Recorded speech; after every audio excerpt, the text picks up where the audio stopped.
The topic of the seminar is my struggle for the person, or the struggle for the person. And one of the reasons why I think that's so important is because in our society right now, in our culture, I believe that there's a strong drawing away from what's central to who we are, and that is a human person. We have a body, we have a soul, we have an ability to relate to God.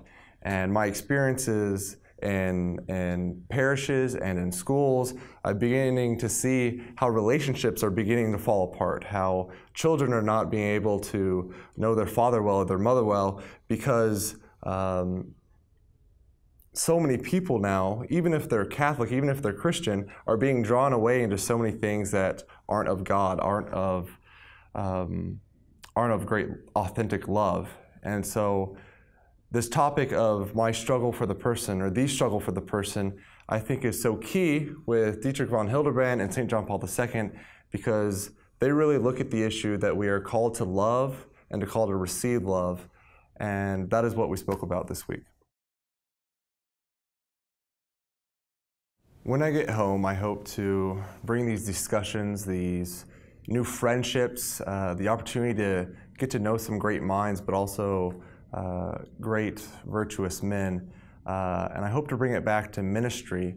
But primarily, the only way I can do that is if I look at my own self and I realize a great question that I have had to ask myself this week.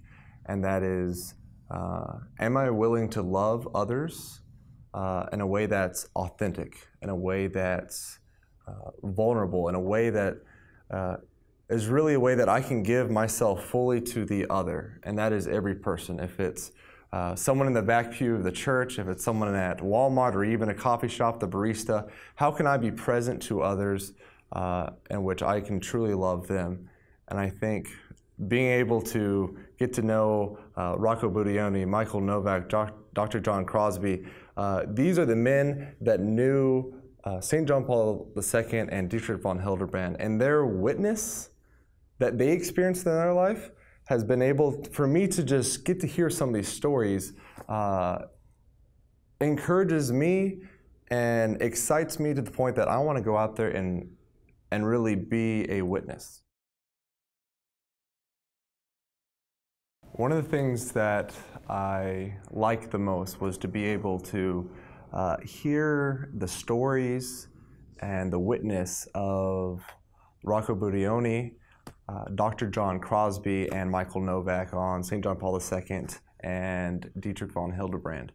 And one of the things that Rocco said that I don't think I will ever forget, he says, I was a friend of John Paul II.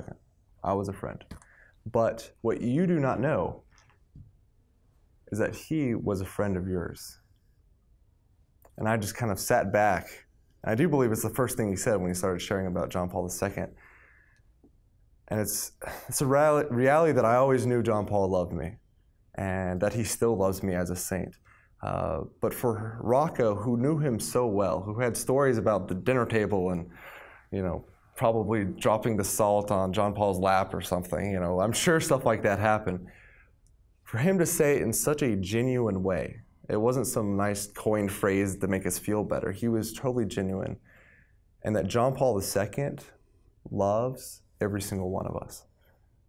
And for me to hear that, to realize that in a way that I love John Paul II's philosophy and his theology, and especially his poetry and his plays, but to know that he is also a saint, and that above all, I can turn to him as a friend.